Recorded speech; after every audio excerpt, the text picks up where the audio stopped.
Howdy y'all, I am Ice Gold, and I'm holding the Silver Order of the Spiral for my wand, which gives 24% outgoing healing, because we have a lot to talk about today. There has been a whole slew of spell nerfs coming in the Darkmoor update, and also some buffs to a select few spells that the community at large vehemently disagrees with.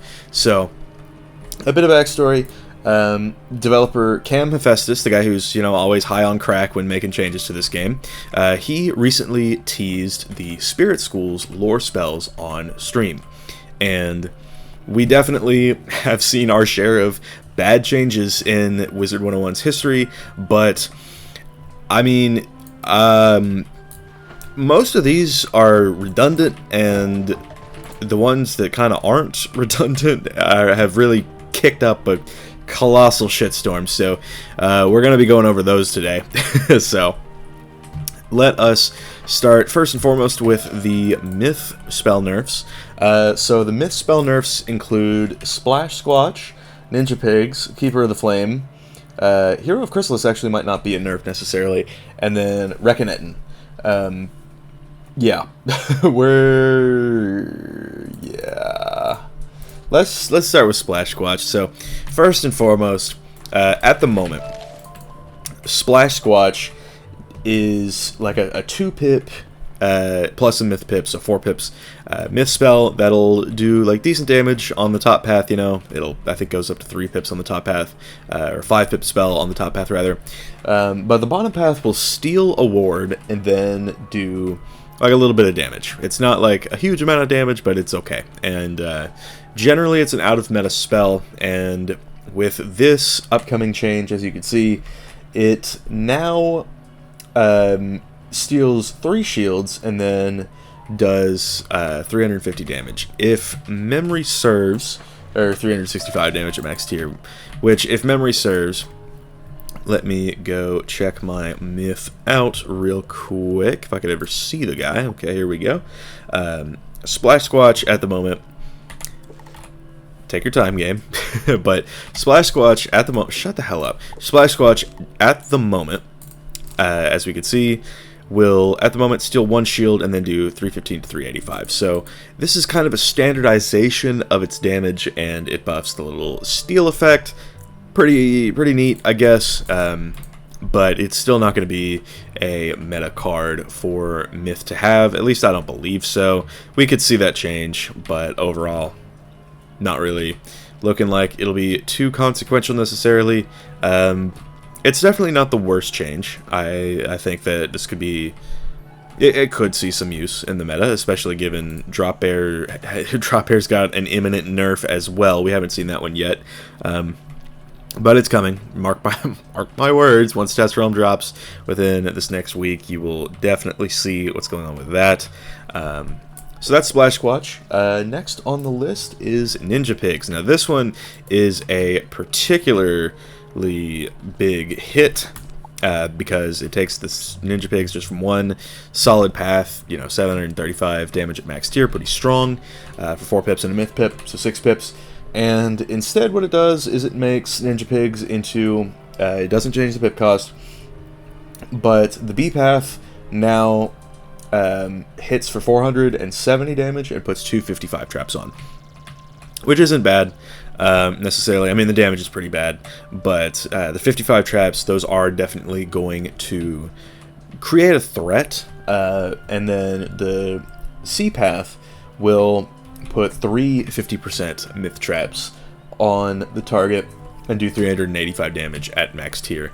So I think if this spell is still meta for myths to carry, and there already aren't that many myths carrying this right now, it's probably going to be on the B path with the little hit and the 255 traps, because that it will be rather threatening, and I do think that trap counters are going to be much more common to see.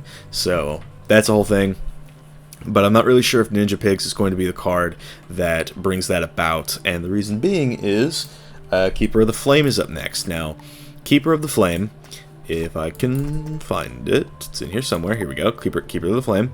Right now, it's pretty weak. It's 4 pips and for 430 damage and a 35% chromatic myth trap. So, or not myth trap, but a chromatic trap. I don't know why I said chromatic myth trap, but that's pretty weak.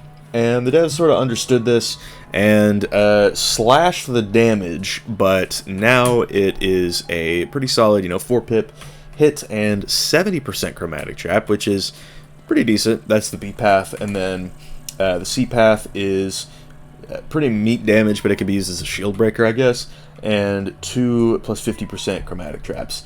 I'm not sure which one I'll use necessarily. It might be the B path, because the 70% trap is nothing to mess with. But it could give this spell some viability where it has not seen any. That being said, though, the damage it's gonna be like this. You can't just use this as a hit. It's gone from, I mean, you already couldn't use this as a hit, but it's gone from being a card that'll do, like, I don't know, maybe 1500 on a good day, down to shield breaker status. So it is never ever good to use a card like this not to clear a debuff or something like that. So I think that does genuinely help its viability in the sense that this card becomes a shield breaker, even though Myth is a school that's supposed to counter shields, but either way, I do think that Myth could see this card seeing some more use, just because it does what it's supposed to do. Like, it creates a threat, but it's a lore spell, and personally, I don't know how it being a shield breaker sits right with me, but well, we'll just have to see how it looks going forward. The next card on the list is actually Hero of Chrysalis, which is honestly a pretty interesting change. I did say that there were a lot of spell nerfs, but there have been a few buffs, and Hero of Chrysalis is one of them. At max tier, it'll have a 55 damage initial hit and 810 myth damage on a double regular dot and not a bomb dot. So I think they're finally starting to phase these out. Myth having bomb dots always perplexed me, and they made Life a bomb dot school because Life technically isn't supposed to counter shields, but Myth is supposed to counter shields, so it looks as though Myth's dots are going to be officially reworked, and that makes Hero of Chrysalis the first card we've gone over to see a buff, just because it'll be pretty strong, all things considered. It's going to be it's really not losing that much damage at the max tier, because 880 goes down to 865 in total, but still pretty decent. It's an alright card. So once this change hits, it will see a pretty significant buff. I think Myth's playstyle is going to change up quite a bit, so could be the buff that they've needed. Now, the next one is going to be Reckon Etten. And I don't even have this card unlocked yet, but, maybe I'll have to get it, because the top path isn't changing, but the bottom path, honestly, I don't know why the top path is banned in PvP. That perplexes me, because this is in line with Myth's identity, but the bottom path is going to remove 5 shields and then hit for 560 damage at max tier for 4 pips and a myth pip. So this goes from a 4-pip spell to a 6-pip spell, and I think it'll be decent. I don't know how it's going to stack up with Drop Bear. It might be better than Drop Bear, but time is really going to tell with this. So it is really gonna. We're really just gonna have to see how it looks in the meta. It's just remove 5 shields and then do the 560 hit. It's like it's a glorified Elephant pretty much, and for 1 extra pip you can just throw a Toth at somebody. So I don't know.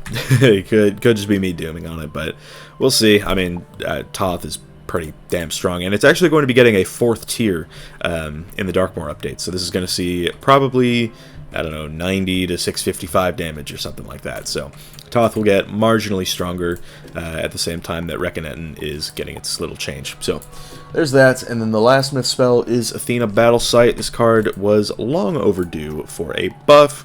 Did it get a buff? I say that's debatable, because its damage is going down by 100, but the shield on the B path is going up to a 65% tower shield. So pretty neat. I like that.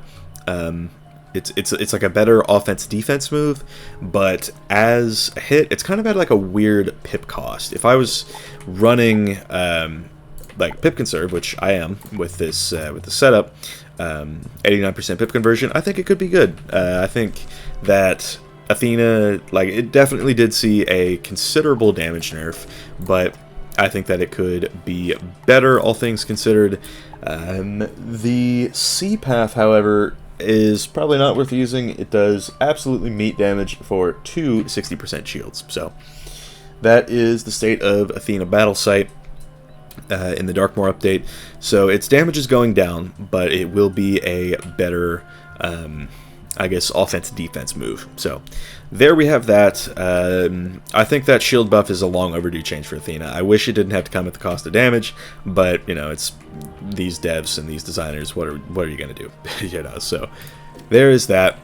But the next school that I want to look at is Death. Usually I do Myth, Life, Death, just sort of in order, but y'all are going to see why I'm leaving Life for last. I never do that, and I'm doing it today, so just, ooh, alright. So, alright, where are the Death ones? Okay. So, the Death spells, we're going to start with Kia. Now, this one is pretty pitiful, if I'm honest, at the moment. If I can find it. Kia, where is Kia? Here we are. It's at max tier. This will do 330 death damage and a plus 35% universal blade. Not that good, but it looks like it is getting buffed to a 45% blade on all tiers, on at least the A path, so that's pretty good. I mean, Ghoul is just better because it's half the pip cost and 10% higher on the potency of the blade, so we'll really just have to see. But the bottom path is going to be, honestly, still pretty tragic. It's going to be 295 death damage at the max tier and 30% death blades, so it's not getting any better. That's kind of the bottom line there. Next on the list is Lord of Night. Now, this is a card that has been long overdue for a buff. I actually have a lot of spell elements for it. I just haven't unlocked it yet because I can craft this spell. Will I ever craft the spell? Probably not, but I'm not going to waste 35 spell elements doing it.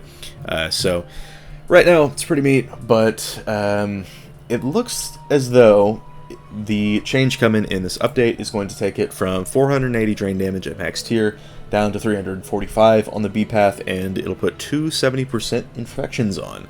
I think that's pretty good. We definitely do need to see more heal counters. We really need to see more heal counters. I mean, y'all are going to see shortly what's going on with that, but yeah, so that's the B path, and the C path does way less damage, but it'll put on 370% infections. It's still going to be 5 pips on all of these tiers, though, so I don't think it's going to see much use necessarily, but I do like the fact that it's putting on 70% infections. I think that is good. We definitely need to see that, and we need to see more mitigation of healing. So that's Lord of Night. Third on the list is going to be Monk of Morning, and I have the spell, I believe. It's in here somewhere. Yes, it is. So right now, this is a pretty standard, you know, 510 death damage at max tier and a 50% tower shield. That's going to become 435 damage and a 65% tower shield, so a pretty considerable nerf there. And then the bottom path, the C path, is going to be 335 death damage and 2 minus 60% tower shield. So all around, this spell is getting kind of gutted. It's losing damage, it's gaining shield potency, but, I mean, you're not just going to hit into a 50 shield. Like, maybe it would work against Shrike, and especially the new Shrike, but, I mean, yeah, not worth getting, in my opinion. It's already not that great.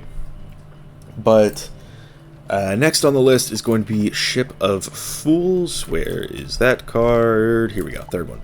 So right now, the middle, or the top 2 paths are not going to change, but the bottom path is going to become a Steel 3 Blades and then 315 damage selective target, so kind of neat, I guess. I mean, is it really that good? Not really. Skeletal Dragon is considerably better, but, you know, it's a change to the card. That's something.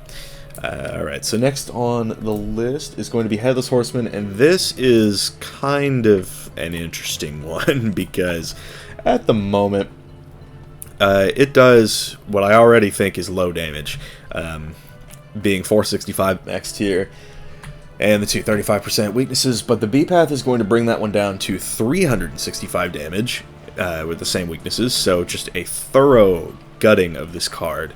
And then the C path is going to be 270 death damage and 245% chromatic weaknesses. So this card is pretty much dead on arrival. I don't really expect to see too much use of it. Would I grind for this card once the Halloween celebration comes around? And that's probably going to be next week. I would say no, just because like the update is going to come around and it's going to be like you grinded this card out for nothing. So I will not be upgrading this card, and I strongly encourage that if y'all are thinking about getting Headless Horseman going forward, that you decide against it, because it is getting nerfed significantly. To the point, honestly, where Monk of Mourning might just be the better card to pack, and I might not be kidding about that. And like Monk of Mourning is getting hit pretty hard, and it could be more viable than Headless Horseman, which is kind of ridiculous to think about, but you know, still. I mean, the 35% chromatic weaknesses, they're decent. They are good against things like fire and storm and whatnot, but you already have plenty of ways to beat those guys, so yeah, might not recommend getting it. That's all I can really say about that. Next on the list, though, the last card in this, these death spell changes, is going to be Deer Knight. And Deer Knight, you know, iconic death card, but it is okay, so the top two paths are staying the same, but the bottom path is going from 470 selective death target damage and a 20% weakness to everybody, down to 370 damage and a 40% weakness. And I think that's, you know, it's an alright change to the card. I mean, it's definitely taken a hit, a considerable hit at that, but at least the potency of the weakness is going up. So it's something, I guess. I mean, nobody ever uses this card, but it's like a little change to the card. So, you know, interesting little change. But that is going to wrap up the death spell changes. Now let's go back on my Life Wizard to discuss the elephant in the room, because we need to do that. I've been talking for 17.5 minutes already. That's pretty cool. You know what? I think I'm going to make y'all wait. For tomorrow. For tomorrow's video, because I have so much to talk about in terms of these life spells. And oh my god, dude, this would be a 40-minute video if I were to talk about them right now. So definitely stay tuned for the next one. So yeah, thank y'all for watching. I've been Ice Gold. Be sure to like, subscribe, and leave a quick comments for the algorithm. Of course, be sure to watch tomorrow's video where I really lay into the devs, because my god, they need it. And yeah, I'll see y'all later.